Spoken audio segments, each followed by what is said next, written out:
오늘 하나님의 선물 마태복음 123번째 시간으로 너희 아버지의 뜻이라는 제목으로 우리 하나님 말씀 함께 나누도록 하겠습니다. 오늘 본문은 여러분들이 많이 들으셔서 익히 알고 있는 내용인데 내용은 간단합니다. 목자가 있는데 양을 100마리 치는 목자가 있어요. 근데 한 마리가 길을 잃고 사라지니까 그 한 마리 양을 찾기 위해서 99마리를 산에 남겨두고 잃은 양 한 마리를 찾아갔다.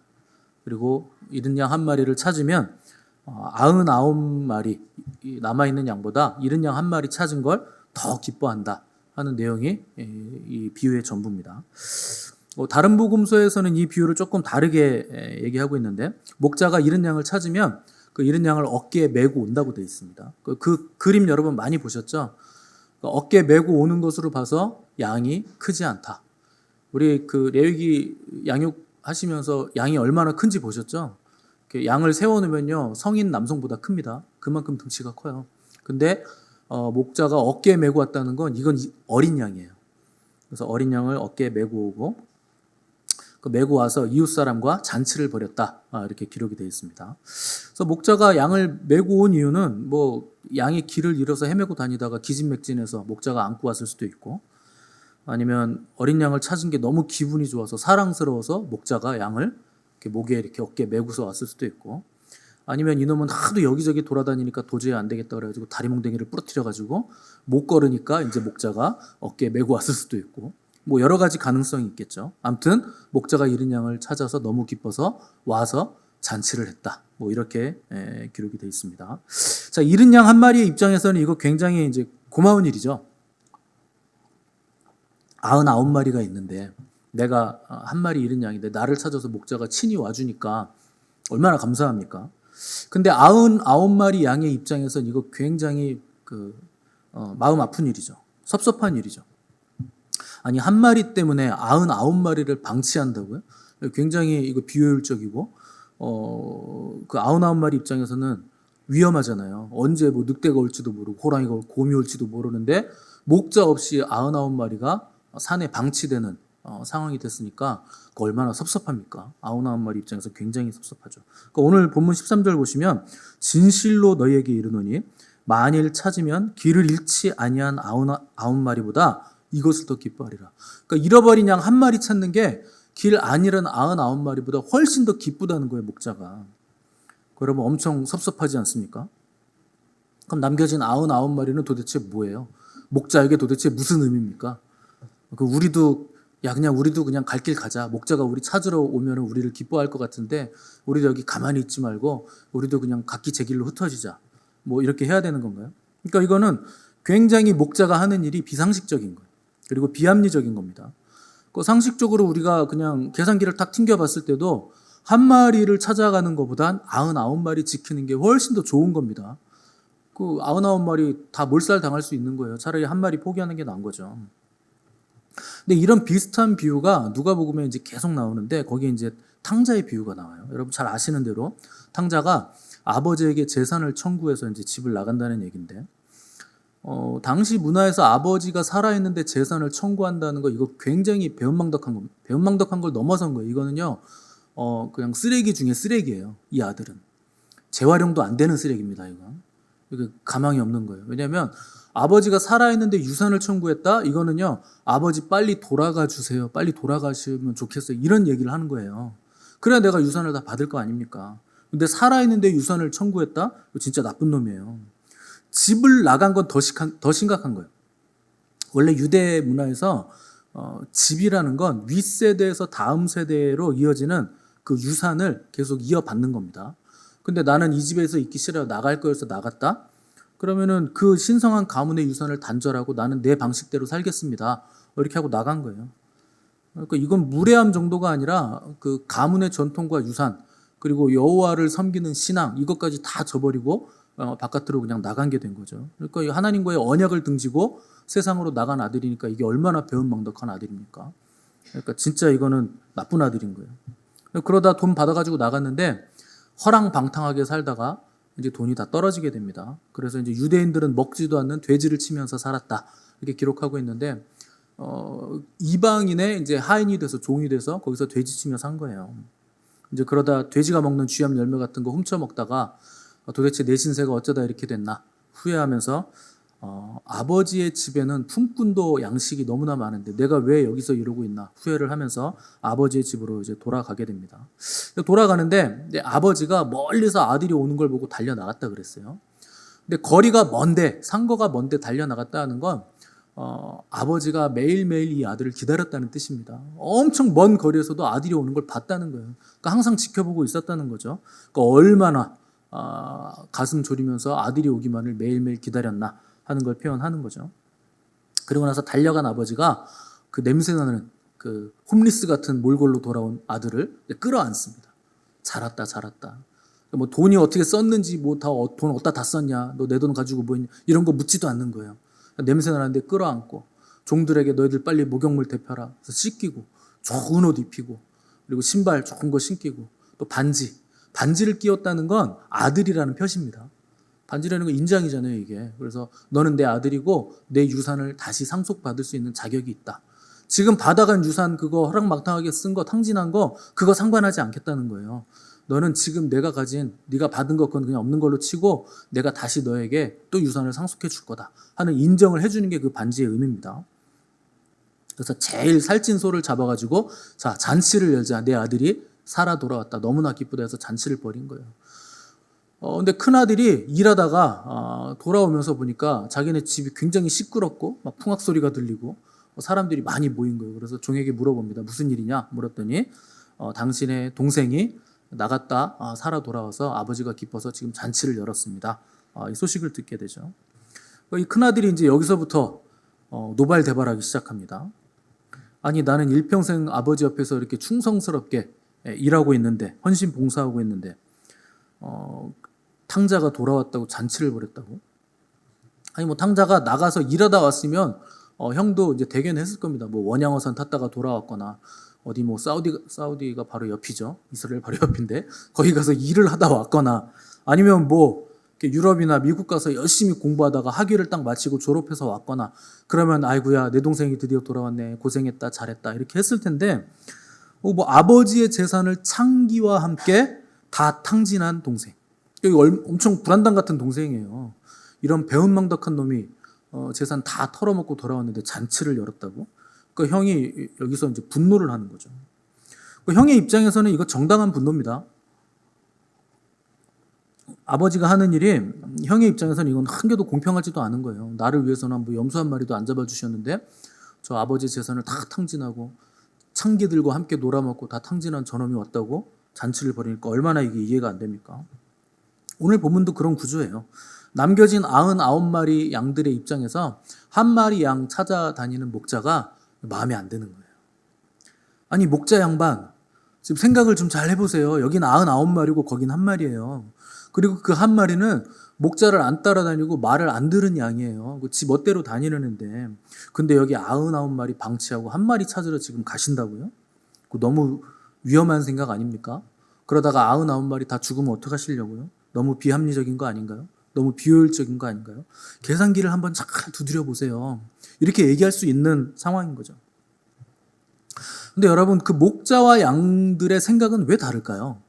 탕자의 형과 탕자의 아버지의 생각은 왜 그렇게 다를까요? 여기에 우리의 고통의 그 원인이 있습니다.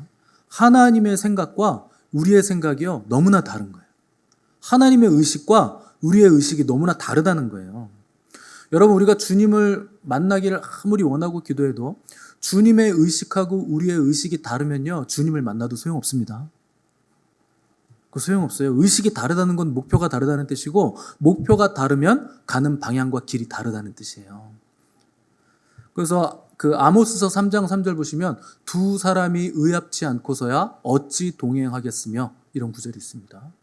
그러니까 의합해야 된다. 뜻이 합해져야 된다. 뜻이 같아야 된다. 근데 두 사람이 뜻이 다른데 어떻게 동행을 할 수 있겠냐. 이렇게 얘기하고 있는 거죠. 우리가 주님과 뜻이 맞아야 주님과 동행할 수 있다는 거예요. 그럼 우리가 어떻게 주님과 뜻이 맞을 수 있는가? 그게 말씀과 기도입니다. 여러분들이 말씀을 들을 때 하나님의 뜻을 알 수 있고 그 말씀을 붙잡고 기도할 때 또다시 그 뜻을 우리가 나아갈 수 있는, 길을 걸어갈 수 있는 힘을 우리가 얻을 수 있게 되는 거죠. 그래서 믿음이 바라는 것들의 실상이라 했을 때 인간 의식의 한계를 극복하고 높은 차원으로 날아갈 수 있는 게 믿음이다 하는 겁니다. 그래서 말씀과 기도로 거룩하여짐이라 이렇게 얘기하고 있는 거죠. 바울은 이걸 로마서 12장에서 이렇게 표현했어요. 너희는 이 세대를 본받지 말고 오직 마음을 새롭게 함으로 변화를 받아 하나님의 선하시고 기뻐하시고 온전하신 뜻이 무엇인지 분별하도록 하라. 그러니까 여러분, 믿음이라는 게 뭡니까? 하나님의 선하시고 기뻐하시고 온전하신 뜻이 무엇인지 분별하는 거.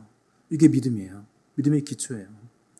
그러니까 하나님의 뜻이 뭔지 우리가 분별한다는 건 그분이 기뻐하는 걸 나도 기뻐하고, 그분이 온전하게 여기는 걸 나도 온전하게 여기고, 그분이 선하게 여기는 걸 나도 선하게 여기는 거. 그게 하나님의 뜻을 분별하는 겁니다. 근데 우리는 하나님의 뜻이라고 말하면서 이게 하나님이 기뻐하시는 뜻이야 이렇게 말하면서 늘 하는 일이 내가 기뻐하는 그 일을 하는 거예요. 내가 선하다고 여기는 그 일을 하는 거예요. 근데 여러분, 내가 선하다고 하는 그 일이 하나님 편에서는 선하지 않을 수 있습니다. 내가 기뻐하는 그 일이 하나님 편에서는 하나님이 기뻐하시지 않는 일이 될 수 있어요. 제가 예전에 우리 사모님한테 아주 좋은 선물을 한 적이 있어요. 그게 뭐였냐면 무려 블루투스 무선 헤드폰. 무서운 헤드폰이 아니고 무선, 선이 없는 거. 이게요, 이제 그 제나이저인데 비싼 겁니다. 딱 쓰면요, 키면 노이즈 캔슬링 기능이 있어가지고 세상 소리가 안 들려요. 음악이 안 나와도 그냥 딱 쓰면, 키기만 하면 딱 그 소음이 다 제거됩니다. 얼마나 좋은 겁니까? 브랜드도 비싼 브랜드, 비싸요. 당연히 비싸죠. 여러분 생각해보세요. 남편이 이렇게 비싼 헤드폰을 선물해 주니까 아내 입장에서 얼마나 행복할까 생각이 들지 않으십니까? 근데 여러분 지금 그거 누가 쓰고 있을 것 같으세요? 잘하시네요. 제가 쓰고 있습니다. 너무 감사하고 고맙게 그 좋은 걸 제가 쓰고 있어요. 사모님은 일단 디자인이 마음에 안 들어. 시커매가지고 내 스타일 아니야. 관심도 없어. 기능 아무리 설명해줘도 예, 잘 들었어요. 뭐 안 써요. 뭐 이런 겁니다. 여러분, 기능이 좋고 비싸고 뭐 아무리 뭐 노이즈 캔슬링 기능이 좋고 그럼 뭐 합니까? 내 마음에 들어야 선물로서 의미가 있고 가치가 있는 거죠. 이거는요 전혀 사모님 스타일 아니에요. 나중에 사모님이 헤드폰 샀는데 갈색, 밝은 갈색. 누가 봐도 그 여성한 거. 그거 별로 비싸지도 않아요, 그거. 뭐 이런 걸 뭐 이렇게 싸게 파나 싶은데 그거 지금도 잘 쓰고 있더라고요. 여러분, 기능 좋고 비싸고 아무리 뭐 상표가 좋고 다 좋아도요 본인 마음에 안 들면 소용없어요. 그래서 감사하게 제가 이제 잘 쓰고 있는데, 여러분 제가 이걸 쓰고 싶어가지고 잔머리 써가지고 내가 이걸 사모님한테 선물했다고 생각하지 마십시오. 저 그런 사람 아니에요. 본의 아니게 뭐 그렇게 됐을 뿐입니다. 여러분, 낚시 좋아하는 남편이요 아내에게 비싼 고급 낚싯대, 아내가 낚시 좋아하지도 않는데 아주 비싸고 진짜 좋은 거, 내가 쓰고 싶은 거, 근데 내가 아내한테 선물해야지, 나는 못 쓸지라도, 이렇게 선물하면 아내가 와 너무 좋아 막 이럴까요? 낚싯대가 회초리가 돼가지고 그냥 남편을 두들겨 패겠죠. 지가 쓰고 싶은 걸 왜 나한테 사주는 거야? 그거 왜 샀냐고 뭐라 하지도 못하게 선물이라 그러고. 우리가 하나님을 기쁘시게 하려면요 하나님이 기뻐하시는 게 뭔가를 먼저 아셔야 돼요. 여러분, 그게 하나님의 선하시고 기뻐하시고 온전하신 뜻이 무엇인가 분별하라. 그분이 뭘 기뻐하시는가, 뭘 좋아하시는가, 뭘 사랑하시는가, 그걸 먼저 우리가 아는 그 일이 반드시 선행이 돼야 된다는 거예요. 그 과정 없이 내 멋대로 행동하잖아요. 그러면은 자기가 쓰려고 그 일을 한 거예요. 자기가 쓰려고 산 거예요. 자기가 낚싯대 쓰려고 고급 낚싯대 사서 선물이라고 얘기하는 거예요. 여러분, 바리새인들이 왜 주님한테 그렇게 욕을 먹었는 줄 아세요? 자기들이 하는 일이 하나님이 기뻐하시는 일이라고 생각한 거예요. 하나님께 묻지도 않고. 심지어 나중에는 하나님한테 막 따집니다. 하나님은 왜 그 모양이세요? 하나님 정도 되시면 하나님 일을 좀 잘 하셔야지. 왜 그렇게 하시는 거예요? 좀 잘해보시지. 하나님 노릇을 왜 그렇게밖에 못하세요? 이렇게 따지는 겁니다. 요나가 그런 거예요. 하나님이 니느웨의 죄가 너무 막 하나님 목전까지 차오르니까 이제 니느웨를 심판하셔야 되는데 요나를 불러가지고 야 요나 너 저기 니느웨 성 가가지고 내가 너희 심판한다고 네가 가서 좀 전해라. 이렇게 부탁을 합니다. 여러분 생각해 보세요. 하나님이 니느웨를 심판하실 거면요. 요나한테 얘기하실 필요 없어요. 심판은 그냥 하면 돼요. 하늘에서 불 떨어지게 해가지고 그냥 프라이드 치킨 다 만들어버리고 그냥 바닥에 지진 나게 해가지고 용암이 끌어오르게 해가지고 싹 다 그냥 쓸어버리면 끝입니다. 심판은 그렇게 하면 끝나는 거예요. 소돔과 고모라처럼. 근데 왜 요나를 불러가지고 굳이 그걸 얘기합니까? 네가 가서 심판받는다고 좀 전해줘라. 그럼 하나님은 지금 심판하시겠다는 거예요? 구원하시겠다는 거예요? 구원하시겠다는 거예요. 근데 요나는요. 선지자이기 때문에 하나님의 마음을 잘 압니다. 그러니까 하나님이 요나한테 부탁하니까 딱 눈치를 보니까 이거 봐라. 하나님이 구원하시려고 그러네. 이게 마음에 안 드는 거예요. 니느웨가 어떤 도시인데요? 아수르의 수도입니다. 아수르는 이스라엘의 철천지 원수예요. 아수르 사람들이 진짜 잔인한 민족이에요. 사람들 머리 가죽 벗겨가지고 문에다 장신구로 걸어놓는 민족이에요. 그 미국 아메리칸 인디안들처럼. 그렇게 잔인한 민족인데 이스라엘의 철천지 원수인데 하나님이 거기를 구원할 것 같은 거예요. 니느웨 성읍을. 그러니까 요나가 이게 마음에 안 드는 거죠. 그래가지고 배를 타고 반대편 다시스 거기 이제 스페인 쪽으로 이제 도망간 겁니다. 그러니까 그 요나도요 하나님이 마음에 안 들어. 하나님은 이스라엘의 하나님인데 왜 이방인을 구원하시려고 그러세요? 하나님 노릇을 좀 제대로 하세요. 왜 그러십니까? 삐딱선 타신 거예요? 이거 하나님을 가르치려고 하는 거예요. 니느웨가 구원받는 거 요나는 죽기보다 싫었다는 거예요. 여러분 우리는요 내가 구원받는 건 당연하게 생각합니다. 그건 당연해요. 은혜예요. 근데 남이 심판받는 것도 너무 당연하게 해요. 남이 구원받는 건 싫은 거예요. 그래서 바리새인들이 동족의 피를 빨아먹는 세리들, 몸을 파는 창기들, 당연히 멸망받아야 될 죄인들이다. 이렇게 여긴 거예요. 그리고 그들과 어울리는 예수님도 저 사람 죄인과 어울리는 거 보니까 저 사람도 죄인이구만. 그렇게 규정을 한 거죠. 여러분 예수님이 우리에게 오신 것은 심판하러 오신 거 아닙니다. 예수님은 나는 의인을 구원하러 온 것이 아니요 죄인을 구원하러 왔다. 예수님 죄인 찾아오신 거예요. 니느웨 성의 짐승 한 마리조차 멸망당하는 거 하나님 가슴 아파하시죠. 하물며 어린 아이부터 노인에 이르기까지 좌우를 분별하지 못하는 자가 12만 명이 넘는 그 니느웨 성읍을 하나님 어떻게 심판을 하십니까? 그게 너무나 가슴 아프시다는 거예요. 거기 뭐 죄가 뭔지도 모르는 그냥 어린아이들이 그렇게 많은데 어떻게 저희들을 내가 한꺼번에 심판하냐. 여러분 그게 아버지의 마음이라는 거예요. 하나님 아버지의 마음이라는 거예요. 그 주님은 요한복음에서 나는 선한 목자다. 선한 목자는 양들을 위하여서 목숨을 버리거니와 삭구는 목자도 아니요 제 양이 아니므로 목숨을 버리지 않는다. 그 얘기하셨습니다. 여러분 삭군이라 그러니까 여러분 자꾸 나쁜 사람이라고 생각하는데 삭군 나쁜 사람 아니에요. 삭군이라는 건 삭을 받는 목자라는 뜻이에요. 삭을 받는다 그래서 삭군입니다. 일꾼이라는 뜻이에요. 삭을 받는 일꾼. 그 나쁜 사람 아닙니다. 근데 고대 이스라엘에서 삭군 목자가 계약을 맺을 때 계약 조항에 이런 게 있어요. 늑대 한 마리가 나타나면 양을 싸우면서 지켜야 된다. 근데 2마리부터는 도망가도 된다. 이렇게 돼 있습니다. 왜 그럴까요? 목숨을 걸 필요는 없다는 거예요. 삭군이기 때문에. 아니 월급 받는 사람이 목숨 지켜가면서 자기 양도 아닌데 자기 목숨 바쳐가면서 양을 지킵니까? 그러니까 1마리까지는 지켜야 된다. 그런데 2마리부터는 도망가도 된다. 이게 계약 조항에 들어가 있어요. 근데 주님은 나는 삭군이 아니라 나는 삭을 받는 목자가 아니야. 나는 선한 목자야.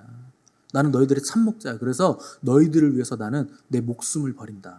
이렇게 얘기하신 거죠. 그 주님이 우리의 목자시면 우리는 주님이 우리를 목숨 걸고 지켜주시는 거예요. 그래서 그분이 십자가에서 자기 목숨을 우리에게 내어주신 겁니다. 그래서 다윗도 여호와는 나의 목자시니 내가 부족함이 없으리로다.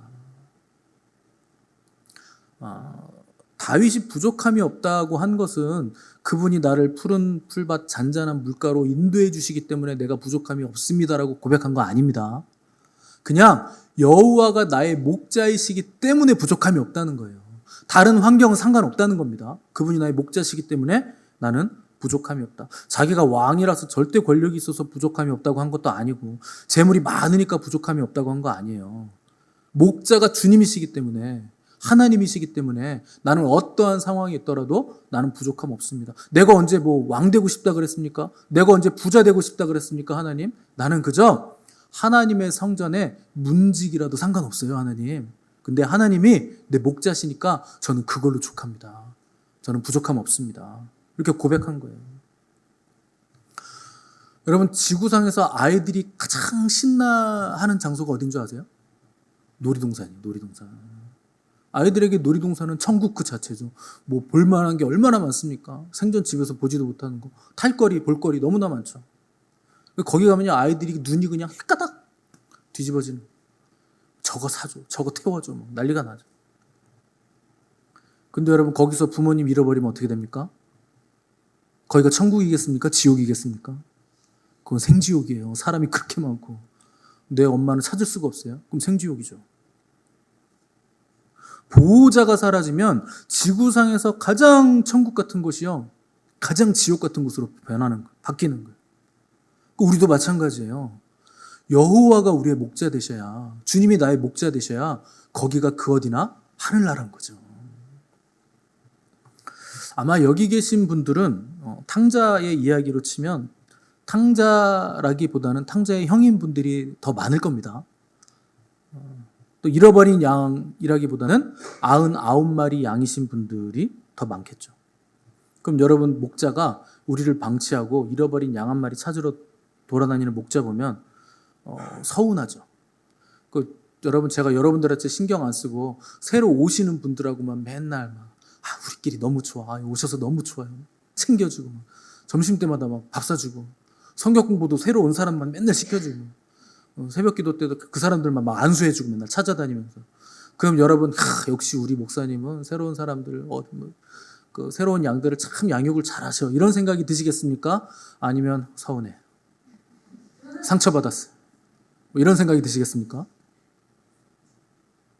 반반이에요? 좋기도 하면서 상처도 받아요? 그럼 여러분, 제가 그렇게 할 일은 없겠지만 잃어버린 양이 이렇게 딱 왔어요. 새신자가 왔어요. 그런데 그를 향한 긍휼의 마음이 들지 않으면 우리에게는 아버지의 마음이 없는 거예요. 우리는 아버지의 마음을 모르는 겁니다. 아버지의 마음은요, 99마리 양이나 잃어버린 한 마리 양이나 그들을 향한 사랑의 마음은 다 100%예요. 다 똑같아요. 하나님에게는 부한 자나 가난한 자나 똑같고 배운 자나 못 배운 자나 다 동일합니다. 다 천하보다 귀한 한 영혼이에요. 그런데 그 한 사람 한 사람을 향한 하나님의 사랑은요, 누구는 이만큼 줬는데 누구는 요만큼 주네, 이렇게 계량화할 수가 없는 거예요. 여러분, 사랑이 어떻게 계량화가 됩니까? 누구는 30 줬는데 누구는 50 줬네, 서운해, 뭐 이렇게 계량화가 됩니까? 그러니까 우리는 한 마리 양 찾으러 가는 걸 항상 무슨 실용적인 측면에서 옳고 그름의 측면으로 계산적으로 접근하는데, 하나님의 접근 방법은 그런 접근이 아니에요. 하나님은요, 사랑으로 접근하시는 거예요. 사랑은요, 경제와 논리로 설명할 수 있는 거 아닙니다. 한 영혼이 회개하고 돌아오는 것을 세상의 가치와 계산은, 그 논리로 어떻게 계산을 합니까? 망나니 같은 사람, 나하고 비교하면 나도 망나니지만 쟤는 내가 볼 때 개망나니인데? 뭐 이런 사람이 돌아왔는데 하늘에서 막 잔치가 열린대. 아니 뭐 저런 애를 위해서 잔치를 벌려? 그걸 어떻게 우리가 계산을 하고 어떻게 알 수가 있나요? 그 신비인데. 그럼 생각해 보세요. 만약 큰아들이, 아버지, 아니 나한테는 염소 한 마리 안 잡아줬는데 저 페류나 돌아왔는데 소를 잡고 반지도 껴주고 유산도 더 주고, 그럼 난 뭐예요? 계산법이 셈이 뭐 그래요? 이상하잖아요, 셈법이. 이렇게 따졌어요. 그러니까 아버지가, 그래? 서운해? 그럼 우리 정확히 한번 계산해보자. 너 동생 위해서 소 잡은 거 억울하지? 그럼 내가 너 위해서 10마리 잡아줄게. 너 다 먹어. 한꺼번에 다 먹어. 100마리 잡아줄까? 먹을 수 있어? 다 잡아줄게. 근데 내가 지금까지 너 키워준 값 내놔. 계산해보자. 너 밥 먹은 거 몇 끼인지 한번 계산해보자. 하루 3끼? 몇 살 해가지고 곱하기 딱 해가지고 1년에 몇 끼. 너 교육받은 거, 내가 너 먹이고 입히고 재운 거, 전부 다 키워진 거 이거부터 한번 계산해 보자 그러면 여러분 플러스 될 것 같으세요? 마이너스 될 것 같으세요? 갚아야 돼요. 갚아야 돼요. 이거 마통이에요. 마통. 마이너스 통장.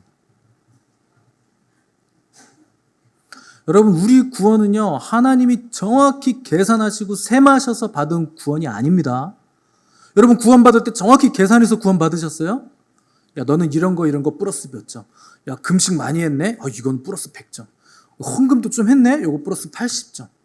예배는 새벽 기도는 안 나오고 주일 예배만 나왔네? 요건 마이너스 80점. 뭐 이렇게 계산해가지고 여러분 구원받았습니까?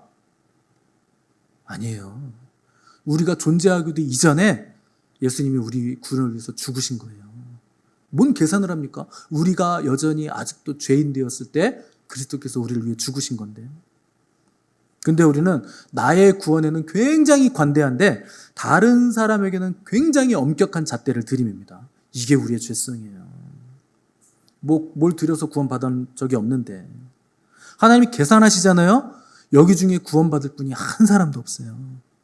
정석으로 하시면요 구원받을 수 없어요. 정석은 율법입니다. 율법 다 지켜야 구원받아요. 여러분 하나라도 안 지키면 안 돼요. 근데 그게 안 되니까 하나님이 편법 쓰신 거예요. 그게 십자가예요.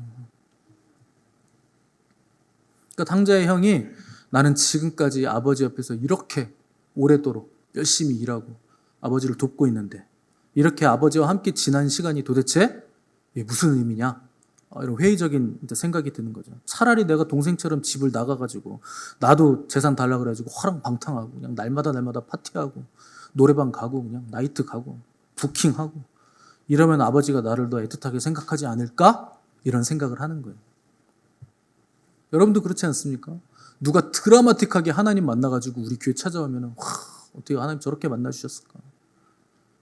누가 천국 보고 지옥 보고 왔다 그러면 하나님이 어떻게 그걸 보여주셔가지고 그거 안 봤으면 교회 안 나왔을 사람인데 하나님이 교회를 이끌어 주셨을까? 누가 뭐 드라마틱하고 극적이 죽었다가 살아났다 그러면 어떻게 죽었다가 살아나는 일이 있을까? 나는 뭔가 나는 모태신앙인데 그냥 엄마 뱃속에서부터 교회 계속 왔다 갔다 비운의 운명을 타고 나가지고 교회를 한 번도 떠나지도 못하고 모태신앙의 특징 뭡니까? 뭐 시키면 못해요. 이런 거잖아요. 그래서 모태신앙이잖아요.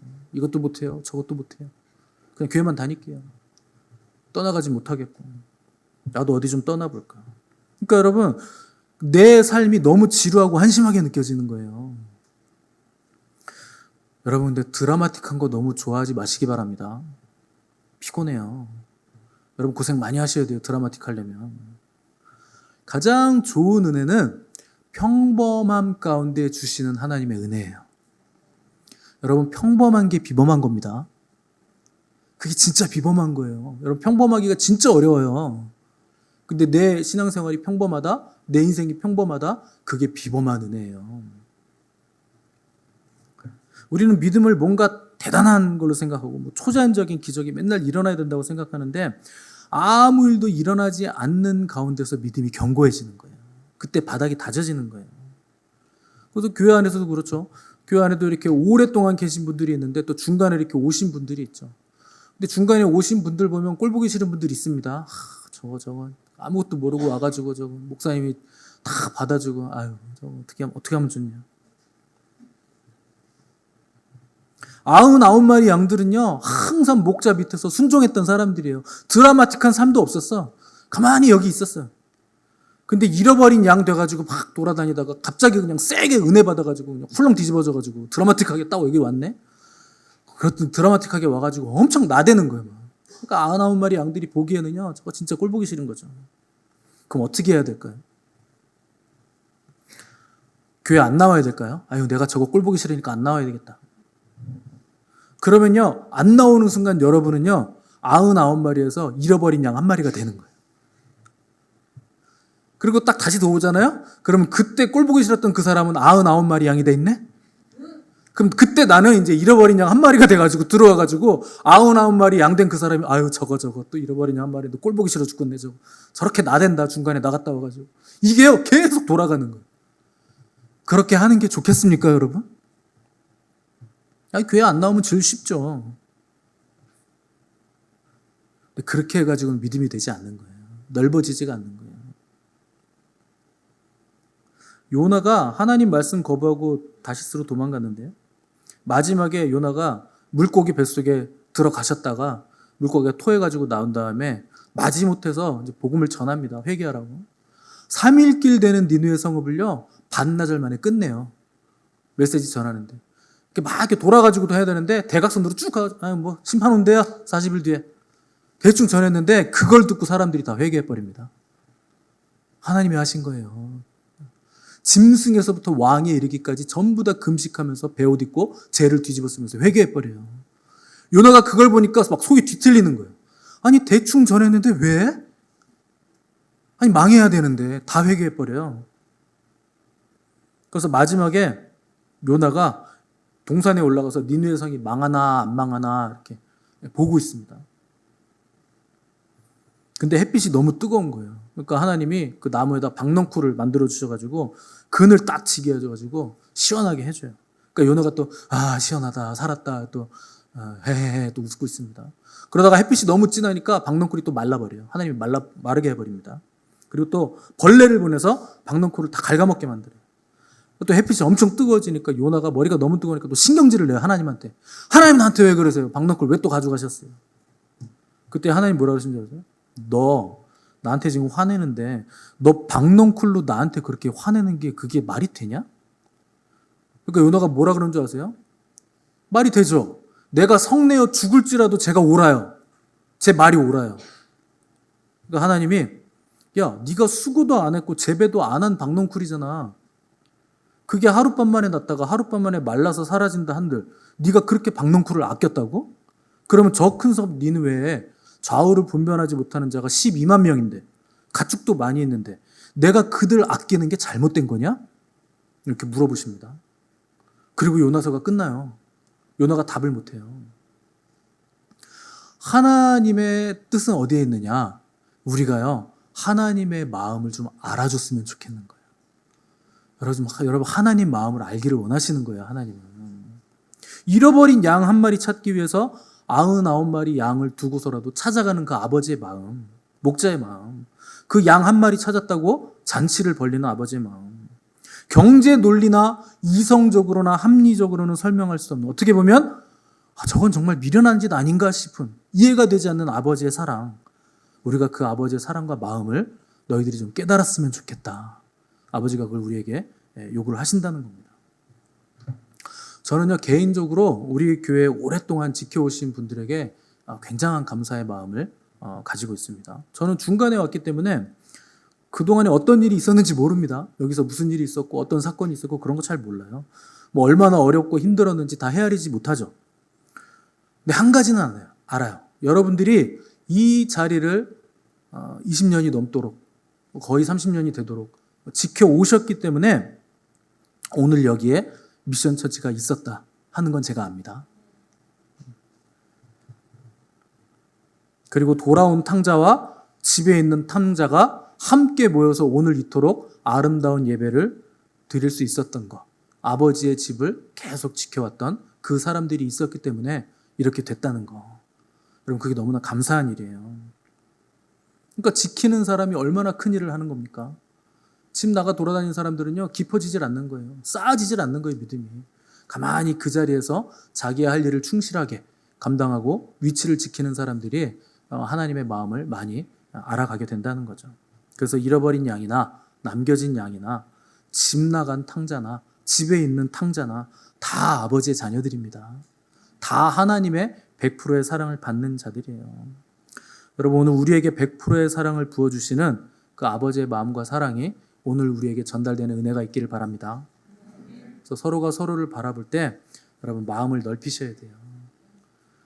솔로몬이 하나님께 지혜를 구했다고 했는데 원래 구한 건 지혜라는 건 호크마인데 호크마 구한 거 아니에요. 레브 쇼메아를 구했다고 되어 있어요. 히브리어 보면 넓은 마음, 듣는 마음을 구하는 거예요.